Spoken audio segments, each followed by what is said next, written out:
Assalamualaikum warahmatullahi wabarakatuh. Jumpa lagi dengan saya Pak Dede Krisyanto.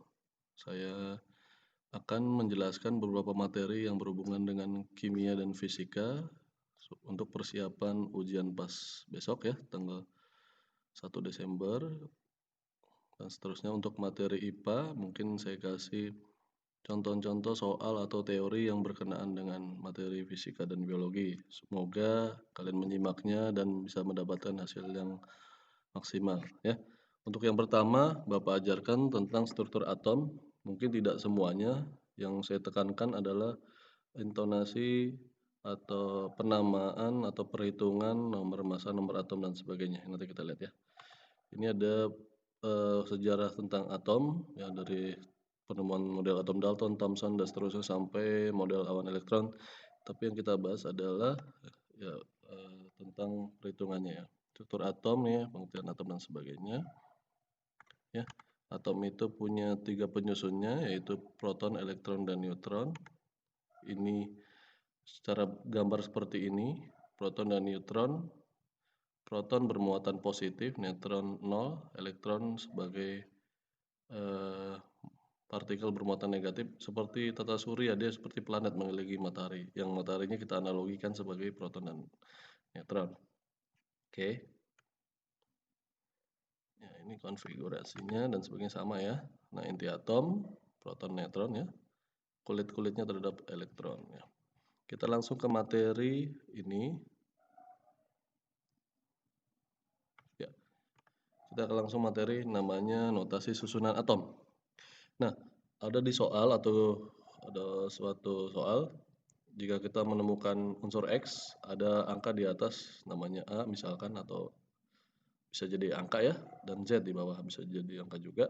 Yang A di atas nama unsur atomnya dinamakan nomor massa. Nomor massa itu sama dengan terdiri di dalamnya ada jumlah proton tambah jumlah neutron. Jadi kalau yang namanya A, nomor massa, di sana terdapat di dalamnya jumlah proton dan neutron. Jadi nomor massa sama dengan jumlah proton ditambah neutronnya. Ya. Sementara Z itu adalah nomor atom. Nomor atom terdiri yaitu adalah jumlah proton. Ya. Jumlah proton ini bisa ditambahkan juga, bisa juga sama dengan jumlah proton, bisa juga sama dengan jumlah elektron. Jadi proton sama juga elektron terdapat di nomor atom Z ya. Kita lihat contoh soalnya seperti ini. Oke. Ini ceritanya yang atas 23 angkanya. Di unsur natrium, di bawahnya 11. Berapa jumlah proton, elektron dan neutronnya? Kalau jumlah proton itu lihat saja di bawah. Proton sama elektron lihat saja angka di bawah 11. Jadi udah nggak usah dihitung lagi ya. Proton sama elektron udah otomatis. Angkanya di Z, yaitu Z apa kita lihat coba. Z itu apa? Nomor atom ya. Kalau A nomor massa, kita lihat lagi ya. Proton sama elektron itu sama-sama angkanya dan angkanya ada di bawah nomor massa, nomor atom 11. Jumlah neutron kurangi saja ya. 23 dikurang 11 jadi 12 jumlah neutron ya. Oke, paham ya nak ya? Jadi proton itu dan elektron nilainya sama, ada di nomor atom, itu saja jadi. Nah, jumlah neutron tinggal dikurangi saja, atas dikurangi bawah ya. 23 dikurang 11 menjadi 12. Ada kasus berikutnya. Tentukan jumlah proton, elektron dan neutron pada ion di bawah ini. Kalau ion itu ada angka samping kanan atas ya, bisa plus bisa minus. Yang A, kasus yang A, kalau kita sama-sama ya, protonnya ada berapa? Protonnya 8. Elektronnya ada berapa? Bukan 8 karena ada min 2. Jadi lawannya aja. Elektronnya 8 plus 2. Kalau dia plus ininya pasti min. Ya. Kalau dia ininya min berarti ininya plus. Jumlah proton kita lihat 8. Elektron sebenarnya 8 karena ada minusnya di sini jadi nambahin 2. Kalau plus 6, malah kurangin 2 misalnya. Karena dia minus 2 berarti tambah 2, 8 tambah 2 10. Nah, jumlah neutron gimana? Ya udah 16 kurang 8 saja, jadi nggak usah pakai min 2 lagi ya. Kalau jumlah neutron langsung saja atas kurangi bawah. Nomor massa dikurangi nomor atom, 16 kurang 8 jadi 8 ya. Seperti itu. Oke. Nah, kasus kedua yang B, magnesium. Protonnya berapa? Ya jelaslah proton itu 12. Elektron gimana? Karena plus 2 lawannya jadi min 2. Berarti 12 kurang 2. Jadi 10. Neutronnya gimana? ya, plus 2-nya tidak pengaruh, berarti langsung saja nomor, massa dikurangi nomor atom, 24 kurang 12 menjadi 12. Paham lah ya? Seperti itu, ya. Ini nggak ada masalah, kita tutup saja ya. Oke, lanjut ke elektroskop. Elektroskop adalah alat yang berfungsi untuk mengetahui jenis muatan listrik. Ya, di sini kita lihat bagian elektroskop ada bola logam, ada insulator dan lempengannya, ya, dan kacanya. Bekerjanya seperti ini. Ketika, kepala di sini kan ada, ya, ada elektroskop nih, ya. Di sini elektroskop terdiri muatan positif, negatif, netral. Kenapa netral? Karena jumlahnya sama, misalnya nih protonnya 2 plus ya, plusnya 2 minusnya 2 jadi stabil ya. Ininya juga stabil kakinya. Jadi ada kepala elektroskop, ada badan, ada apa namanya, bunganya atau ya, atau ya bunga elektroskopnya ada di bawahnya ya. Nah, ketika diberi muatan negatif pertamanya, dia akan bereaksi akhirnya seperti ini. Yang positif jadi bereaksi sama yang negatif ini. Yang negatifnya kemana? Berarah ke bawah. Jadi yang positifnya ketarik karena ada berinteraksi sama muatan negatif yang diberikan. Jadi negatif, positif, negatif. Cara bacanya seperti itu ya. Negatif kita kasih muatan negatif, interaksi akhirnya adalah positif, kepala elektronnya, akar tangkainya atau bunganya itu jadi negatif. Jadi negatif, positif, negatif. Untuk kasus kedua, ya, di sini ada pemberian muatan tapi positif, gimana ya? Seperti ini mula-mula belum diberikan muatan, ketika diberikan muatan positif, akhirnya seperti ini, positif, negatif, positif. Yang muatan negatif ketarik semua ke atas menuju kepala elektroskop, sementara yang positifnya ke bawah semua. Jadi ketika plus itu jadi minus, ini plus lagi ya, apa bunganya dan sebagainya. Itu tentang elektroskop ya. Jelas ya Naya, paham? Ini sangat mudah. Sekarang hukum Kirchhoff. Untuk hukum Kirchhoff, ini pengertiannya adalah jumlah arus yang masuk sama dengan jumlah arus yang keluar. Ini seperti ini. Yang masuknya misalnya kan masuk ya. Masuk itu keluar gimana sih aturan mainnya? Kalau masuk adalah menuju titik. Ini titiknya ya, misalnya titiknya yang saya kasih kursor ini. Titik itu ya.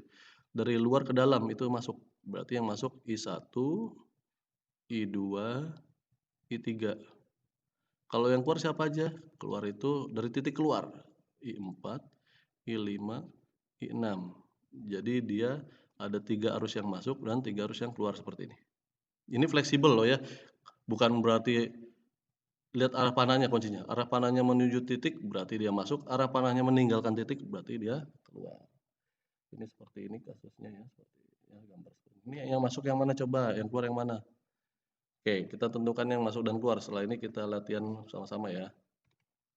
Yang masuk menuju titik A, siapa saja? Berarti I2, I3, ya kan masuk ya. Yang keluar siapa saja? Yang masuk ada 3 nih ya. Mungkin I4 arahnya ke sana ke A ya. I2, I3, I4, yang keluar hanya I1 seperti itu ya. Paham nah ya? Jadi yang masuk berarti menuju titik, yang keluar itu meninggalkan titik, konsepnya seperti itu ya. Jadi bisa kita tahu selisihnya. Selanjutnya kita lihat soalnya yang tentang hukum Kirchhoff ada 2. Sebenarnya nggak usah kamu langsung coret-coretan tanpa rumus juga, ini sangat mudah karena hanya ditambah dan dikurang saja. Kita lihat ya. Ini soalnya. Perhatikan gambar berikut saya maksimalin ya. Nah, kamu bisa tahu siapa yang masuk, siapa yang keluar? Oke, berarti yang masuk 7, kita langsung saja kalau masuk berarti kita jumlahin saja yang masuk ya. Berarti 7 tambah 3 berapa? 10, 10 tambah 1, 11. 11 ya, berarti modalnya 11. Berarti keluarnya harus 11 juga. Masuk 11, karena kenapa 11? Saya ulangi, 7 ditambah 3 ditambah 1, berarti 11 kan? Keluarnya 11, sementara yang baru keluar 4, berarti sisanya berapa? Gampang, X itu 11 dikurang 4, jadi itu 7 ampere ya. Pinter Nak ya, bagus. Oke. Sekarang kita lihat kasus kedua untuk hukum Kirchhoff. Nah, ada arus, misalnya titiknya di sini nih ya. Berarti yang masuknya 10. Yang keluarnya ada 3, masuk satu keluar 3, masuk satu arus, keluar 3 arus. Berarti yang keluar 3, I-nya 10, I1-nya 3, I2-nya yang ditanya, I3-nya 1. Berarti masuk 10, keluarnya juga harus 10. Dia jadi masuk lagi, bisa jadi keluar lagi gitu ya. Pokoknya ini titiknya, ini titiknya. Titik pertama kita lihat, masuknya titik pertama 10, keluarnya harus 10. Berarti yang keluarnya 3 tambah 1, 4. Supaya jadi 10 berarti 10 kurang 4 di I2. I2 sama dengan 10 kurang 4, berarti jadi 6, ya. I4 itu sama juga I, ya. Berarti 10 juga. Jadi masuk 10, keluarnya juga 10. Di tengah-tengah juga harus 10. Itulah yang disebut hukum Kirchhoff. Jumlah yang masuk sama dengan jumlah arus yang keluar. Get it? Understand? Ya, oke, makasih. Kita coba selanjutnya. Untuk selanjutnya, kita lihat ada teori yang tertinggal tidak ya? Sudah ada, sudah dikerja semua hukum Kirchhoff. Kita lihat beberapa soal tentang rangkaian listrik, bisa seri, paralel, atau hukum Ohmnya dikombinasikan. Kita coba lihat contoh pertama ya. Ini ada soal tertulisan tangan biasa. Nah, ada soal seperti ini, gimana cara ngerjakannya, ya. Nah, yang kita kerjakan ada yang rumit dulu, baru jadiin sederhana, ya. Ini yang rumit karena kalau sudah lurus itu udah seri, tinggal jumlahkan aja. Nah, ini nggak bisa dijumlahin langsung, 6 sama 3-nya bercabang, maka ini udah yang disebut paralel. Kalau paralel diseper-seperkan ya, nah jadi seperti ini. Kita terjemahkan R2, R3 dulu, baru nanti udah lurus, kalau udah diterjemahkan jadi lempeng, lurus ya. R2, R3 tuh, 1/6, jadi seper-seperin ya, seper RP, seper R2 ini, seper R3 ini. 1/6 tambah 1/3, kenapa per 6? Karena, namanya KPK-nya ya, kelipatan persekutuan 6 dan 3 adalah 6. Kalau 6 tetap 1, ini 2, 3/6. Dibalik hasilnya, kan seper RP, jadi RP berarti dibalik pembilang jadi penyebut, penyebut jadi pembilang, 6/3 jadi 2. Maka sudahlah dapat seperti ini, kan sudah dihitung nih, kalau sudah dihitung jadi lurus seperti ini, akhirnya gambarnya. Ini gambar sebelum, ini gambar sesudah ya. Berarti R1 tambah RP, RP itu penggantinya tadi. R1-nya ini 4 tuh, 4. RP-nya yang sudah dihitung 2, 4 tambah 2 jadi 6. Ya, paham ya? Gampang kan ya? Jadi kuncinya adalah menyederhanakan yang paralel dulu, baru jadi seri. Kalau seri berarti nah, oke. Sementara kasus kedua. Kasus kedua di sini ada rangkaian seperti ini, kombinasi seri paralel. Ya. Nah, ini yang saya bilang tadi, yang paralel kita sederhanakan dulu. Contoh ada 2 paralel di sini. Nih ada 2 itu. Berarti R1 sama R2 kita sederhanakan jadi 1/9 sama 4/2. Nah, 4/2 sama 9 kan sama-sama KPK-nya 9 ya. Nah, 9 nih 1 tuh, 1/9 ini. Nah, 4/2 menuju 9 kali berapa? Kali 2. Nah, jadi 3/9 dibalik 9/3. Jadi pembilang jadi penyebut, penyebut jadi pembilang. 9 bagi 3, 3. Oke, dapat 3. Yang kedua, 10 sama 10 ya, 10 sama 10. 1/10 ini tambah 1/10 ini. Kalau paralel 1/10 ya, ingat ini ya. 1/10 tambah 2/10, jadi dibalik pembilang jadi penyebut, penyebut jadi pembilang, 10 bagi 2, 5. Oke, udah dapat ya. Ini sudah jadi lurus, ini sudah jadi lurus. Nah, ini RP1, RP2. Oke, tinggal jumlahin aja. Ini hasilnya tadi 3, R3 ini tuh, 3 tuh. RP2 yang ini 5, berarti 3 tambah 3 tambah 5 jadi 11. Ya, pintar ya. Kalau sudah paralelnya dihitung, serinya tinggal jumlah. Ya, seperti itu. Kasus ketiga, ada soal seperti ini. Nah, gimana caranya ini? Ini caranya sangat mudah, ya. Nah, ini beda, ini karena paralelnya serinya lebih enak dikerjain duluan ya. Jadi 4 tambah 4 ya, 8 ini, 3 tambah 5, 8 juga, 8 sama 8 ya.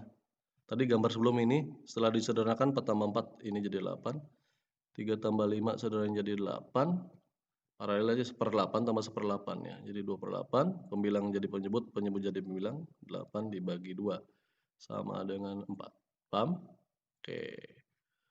Beralih ke soal level selanjutnya. Nah, ini tentang hukum Ohm, ada yang kombinasi. Kalau kamu kuasai tadi seri paralel, maka kamu bisa melakukan ini. Nah, ini soalnya, tentukan besar arus pada rangkaian di atas. Nah, kalau 2 begini tapi beda ada cara mudahnya. Jadi ini kan seharusnya ini dulu dikerjakan ya, tapi kita bisa jadiin satu seperti ini. Kalau cara mudahnya sebenarnya 1/3 tambah 1/6 ya. terus dibalik jadi 6 atau dan sebagainya. Nah, kalau cara cepat kan adalah angkanya sama atas dikali baru dijumlah. Berarti 2 tambah 3 kali 6 18 bagi ini 9 ya, 2. Jadi ini 2 ini sederhana jadi 2 ya, ini 1, 2 tambah 2 tambah 1 jadi 5. Hukum Ohm jadi sama dengan I sama dengan tegangan dibagi hambatan, 10 volt bagi 5 ohm, jadi 2 ampere. Jadi kesimpulannya adalah kamu cari dulu R-nya, kalau R-nya kamu sudah kuasai tinggal masukkan ke hukum Ohm, I sama dengan V bagi R, maka dapatlah arus sebesar 2 ampere, oke. Untuk satu lagi yang seri paralel kombinasi, ya ini yang satu lagi. Nah, ini tidak ada hukum ohmnya tapi seperti ini. Jadi 62 ya ini maaf ini saya nggak kebaca ya. Jadi 6 sama 2 jadi 8. Ini 8, ini 2 ya 6 ya. Ini caranya adalah sederhanakan, saya bilang sederhanakan yang paralelnya dulu ya. Ada 2 paralel kita sederhanakan. Ya tadi 6 tambah 2 8. Ini angka 2-nya kemana kan sudah ditambahin 6 ya. Jadi 8 seperti ini. 1/8 tambah 1/8, 2/8 dibalik 8/2 ya. Tadi konsepnya pembilang jadi penyebut, penyebut jadi pembilang jadi 4 ya. Kasus kedua 6 sama 6. Ya 1/6, 1/6, 2/6 diputar lagi posisi pembilang dan penyebutnya jadi 6 bagi 2 jadi 3. Nah, sudah dapat berarti udah. Ini tadi hasilnya berapa? Hasilnya tadi 4, 4 tambah 2 ya 2-nya itu tengah-tengah enggak diapa-apain lagi ya. Udah langsung 2. 3-nya tadi ini hasil 6 sama 6, 3. Jadi 4 tambah 2 tambah 3 jadi 9 ohm ya, gampang kan? Oke, sekarang ke soal hukum Kirchhoff. Ya, ini seperti tadi ya, saya ulang lagi berarti yang masuk berarti 7, 3 tambah 1 ya, jadi 11.